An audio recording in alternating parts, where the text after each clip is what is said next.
Hello and welcome to a short presentation to introduce you to a publication that I hope will be useful to you in your course called Designing Practical Sustainability in the South Pacific Island States. My name is Helen Sykes. I am a marine ecologist, a dive instructor and a resort manager.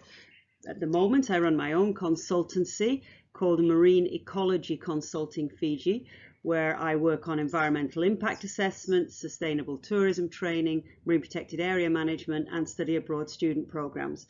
My partner is Stuart Gow, who's your main instructor on this course, and together we also operate resort support because we have both been resort managers in our time.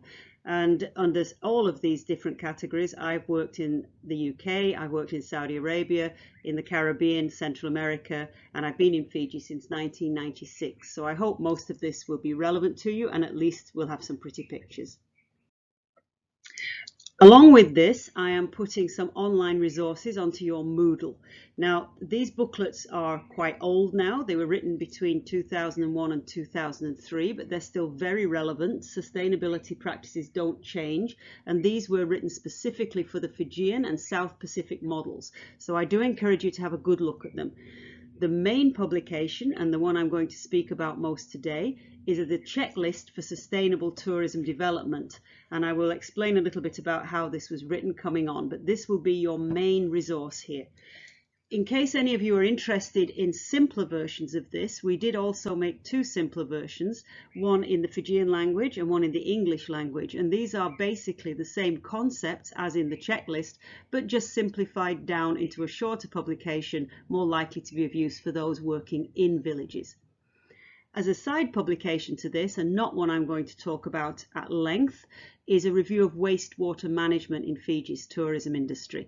Now, this little booklet was written predominantly to study what was happening with sewage waste in Fiji's tourism and hotel industry.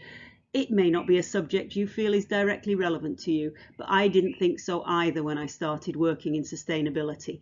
However, like it or not, toilet systems are going to be something you're going to need to know something about. And this is a very easy book to look at, lots of pictures and suggestions as to what tourism development should be aiming for when they are building themselves up from the beginning. So I do encourage you to have a look through these. I know there's an awful lot on Moodle, but honestly, I think you'll find these simple to read and they would be great resources for you when you're actually making a sustainable tourism plan.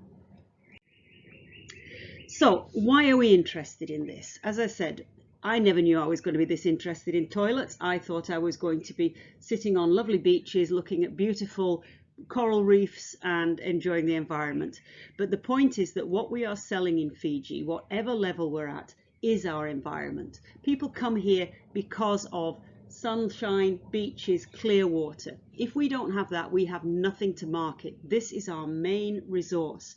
And you may think that environmental sustainability would not be useful to you, but trust me, if your environment is not good and your reefs and water are not clean wherever you are in the South Pacific, you will have no product. We're not selling skiing, we're not selling mountain climbing, we are selling our coastal environment, and this becomes directly relevant to all aspects of tourism within the South Pacific. So I think you will find this supports all of the work you may be doing. Right, let's get into it a little bit. So, whether you are a giant hotel, something like the Shangri-La Fijian Resort with over 400 rooms, or whether you are a little 3-bore backpacker or eco resort, these are going to apply to you. The booklet that I'm going to talk about for the rest of this presentation is this one booklet which is called Making Small Hotels and Resorts Environmentally Sustainable. This was written as a simple checklist for Fiji operators. I was part of the group that wrote this, along with people from the USP, along with people from the Ministry of Tourism, along with other environmental consultants. This was not a book that we wrote from scratch. We took other documents which were related to this and we attempted to make them simple. There's many multi-page books on environmental sustainability, but you can get yourself lost in them very easily. This was written so that we could put this into the hands of a developer who'd never done this before, and they would be able to look through this book, follow the guidelines and go, okay, I will check off this, this, this, this, and if I check that off as well, I should be environmentally sustainable. So it's written with simplicity and ease of use in mind. It's essentially a set of instructions for developing a sustainable operation, aimed primarily at small hotels and resorts, but could be extrapolated upwards to larger resorts as well. I've also used this to assess existing developments. So you can use this as a checklist and just add a column and go around and say how many of these points does a resort comply with. And from that you can work out a percentage of a compliance with environmental sustainability guidelines. And this is a way that you could assess an existing resort or development and see where it should be improving. And from that you can make improvement suggestions. And this book doesn't just have theoretical methods for improvement and for development, it has some practical measures.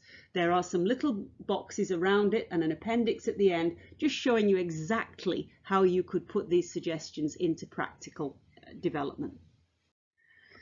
Okay, so it starts out with the what, the why and the how. These are the primary reasons for doing it. On page 2, you've got the introduction for this, and this tells you specifically why we did this, that it's actions you can take when setting up a small hotel and resort. There's a lot more detailed information in other publications, and you can find those at the back of the booklet. It's organized into 8 basic subjects, and you can see the list here. I don't have to read them off for you.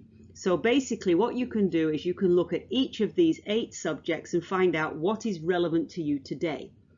I get American student groups and we actually assess resorts like this. So we might say we're going to go and look at reducing pollution, so we'll just look at chapter 5. But you can look at the whole thing. Why should we do this? Not everybody wants to save the planet. This isn't something that all resort owners are interested in. There have to be sound business reasons for doing so. So there is a rationale here. Why should you be doing it? The how is what's important, and this is how the booklet is set out. There's 3 columns: what you should be doing, how you should do it, and then the main points and considerations that go along with that. So an example from this page is that when you are building a resort, when you're in number 1, construction and building design, you should prevent damage when landing building materials. That's what you should be doing. How do you do it? You don't let boats anchor on coral reefs, and you only float your materials in at high tide, so you're not dragging things along the coral. Then the considerations are: find a proper channel, the deepest place on your reef where you can safely do this, make sure the boat captains know about it, and mark it. So this is the organization of the entire booklet as we go through. And you should be able to pull this document up and look at all of these piece by piece in that manner. So chapter 1 is about construction and building design. So it starts out, when I say chapter, it's only 2 pages, so it's not that big a deal. So you go and have a look at pages 7 and 8 of the booklet that you have here on Moodle, and you will find a whole bunch of things on how to do construction and building design environmentally sustainable. And it's things like how to build seawalls, whether they work, what the problems are if you cut down trees, what happens if you bulldoze mangroves. So the idea is, before you start to build, you start to think about how are you going to build. There's a section on keeping your trees. For example, keep your native trees. Do not clear all trees during construction. Retain and modify the original vegetation around the site. These trees in turn will protect you against coastal erosion. So these are important things like mangroves. Don't go and change mangroves. Construct around them. Use them as a feature, because these are important habitats, and without them you'll have flooding into the seawater and you'll have muddy water. So if you can look at these slides alongside or immediately before you read the booklet, you should find that these details are there. The second section on page 9 and 10 is how to minimize energy use. Now, this is going to be important not just from an environmental standpoint, but from a financial management standpoint. If you are hauling diesel out to an outer island, it's going to cost you a fortune to do it. So not just do generators make nasty clouds, and not just do air conditioners suck down that diesel and cost you a fortune. It's going to be cleverer to actually put solar or hydro or different kinds of sustainable energy generation into an outer island resort, because ultimately it's going to cut your operational costs. So as well as the fact that we don't want to be encouraging global warming and climate change and all these kind of things. There are sound financial reasons for minimizing energy use. So this is something you definitely should look at in your planning.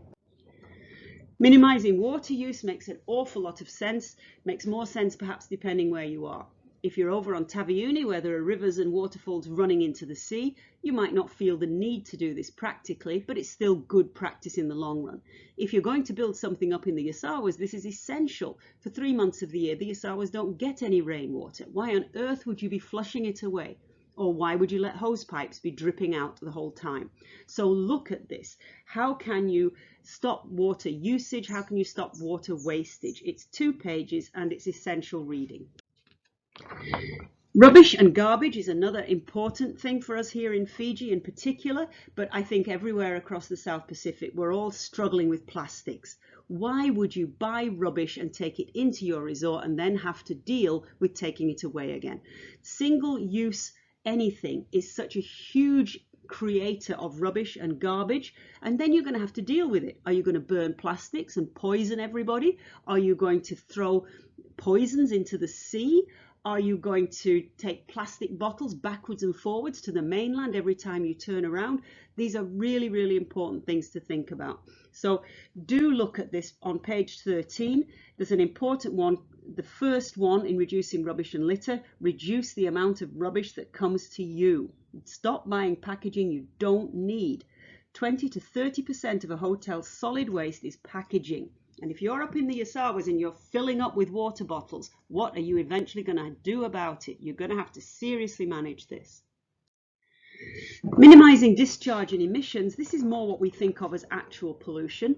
This is where the sewage treatment booklet comes in. So this can be your sewage waste, but it can also be your fuel store. It can be your washing chemicals. I mean, even the simple detergents that you're using to wash sheets. If it's going into the creeks or if it's being wasted when you throw away things, then these things are going to end up in the sea. They're going to end up in the plants. So have a good look at this. You don't need to be bleaching everything. One of the key things on page 16 is reduce chlorine levels in wastewater.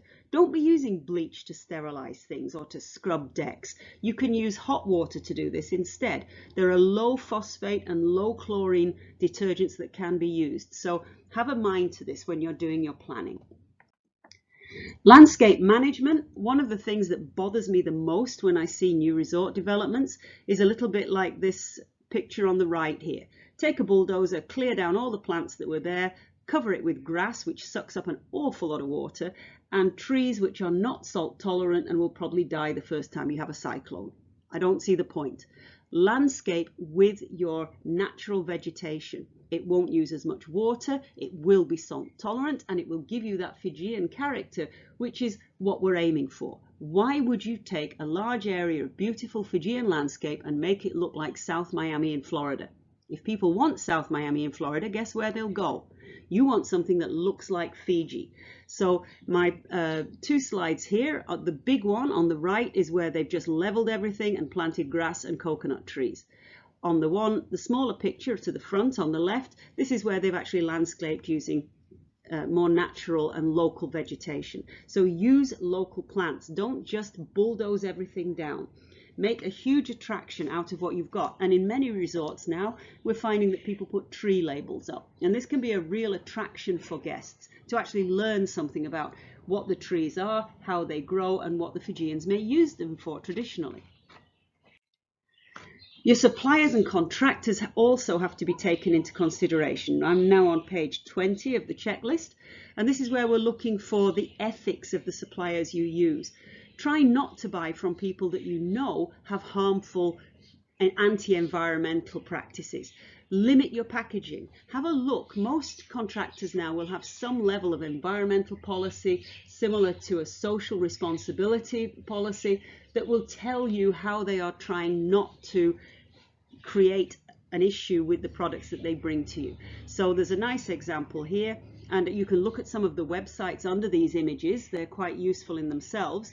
You see this one here, which is all about packaging. Plastic packaging is often pollution for profit. You are putting these things on styrofoam trays, and then you are covering them in cling film. You're the ones who are going to have to get rid of this if you're running the resort. Whereas we look at the one on the right, which was where a supermarket chain banned plastic packaging on their fruit and vegetables, and everybody's perfectly happy to take string bags home. So it's not only about that. If you look at page 20, you'll see there's also a section on buying energy efficient equipment, buying in bulk, maximize recycled products, but work with suppliers and contractors who've adopted an environmental policy. And then final section on this one is on staff and local communities.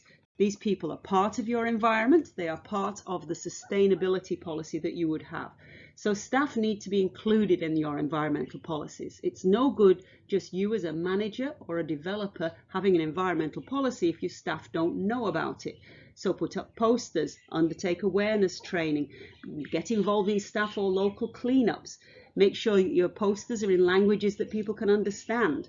Do it around the carver bowl if that's the way to do it. The slides I've got here are of a very neat project. It's a recent project. Have a look at the website. This was where people were learning to make art out of waste. Well, if you've got a lot of plastic bottles that you can't avoid bringing in, why not get involved with your local community, train them to make goods out of that waste and sell it back to the tourists. Let's have them take it back to their countries in the form of art. Where you've got healthy reefs, you're going to have healthy fisheries. Where you've got healthy fisheries, you're going to have healthy people.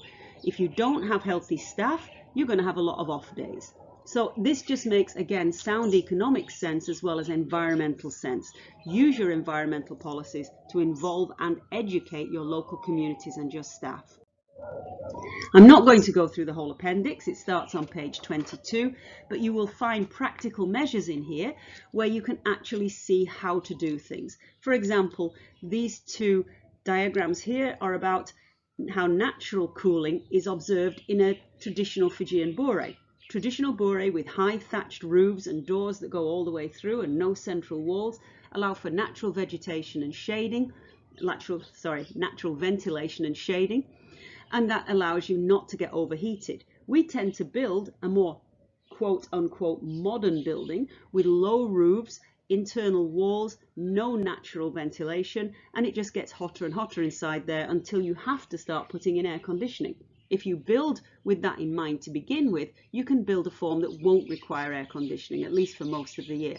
And if you build your sewage treatment plants with the correct viewpoint, as in this book, you can have something where plants will take the pollution out of the sewage for you. So do have a look through these. As I say, you might not be too interested in toilets, but trust me, you're going to need to know these things. And the toilet information starts on page 28 and 29. So just in summary, this booklet is not a particularly required part of your course, but I think that you should find it relevant to everything you're doing. We have to understand in Fiji that we're working on the balance, and this applies to all of the South Pacific countries. We're all needing to find this balance. If there's no development, there's no money or jobs. If people don't have jobs, they're going to go out there and overuse the natural resources, and then we're not going to have environmental sustainability. But on the other hand, if we allow all unlimited development, so we have too much or careless amounts of development in the country, although there might be an initial profit, it's going to result in environmental damage. And that's going to give you a short project lifespan. Your tourists are not coming back if your environment is in a mess. So what we're searching for here is the balance of careful development. If we do it carefully, we can have long-term profit. It may cost us a little bit more to set up, but in the long term, it's going to pay itself back in terms of environmental preservation. And maintaining that clean, pristine environment, which is what we market here in Fiji, we will end up with a sustainable project. Thank you very much for listening to this. I hope that it didn't send you to sleep too much. I know it's hard to listen to something that's just online as opposed to a live lecture, but I hope it works for you. And just to remind you again of what's available on Moodle, we have the initial checklist, which is what I've discussed here, the simple guidelines in English and Fijian language, and we also have the booklet on wastewater management. If you want to download this differently, you can't get it off Moodle, you'll find this is also available on my website, marineecologyfiji.com, and it's just called the Fiji Checklist for Sustainable Tourism Development, the Green Book. It's in the publications section. Thank you very much for your time. Good luck with your course and your business development plans, and maybe we'll meet each other in the future sometime.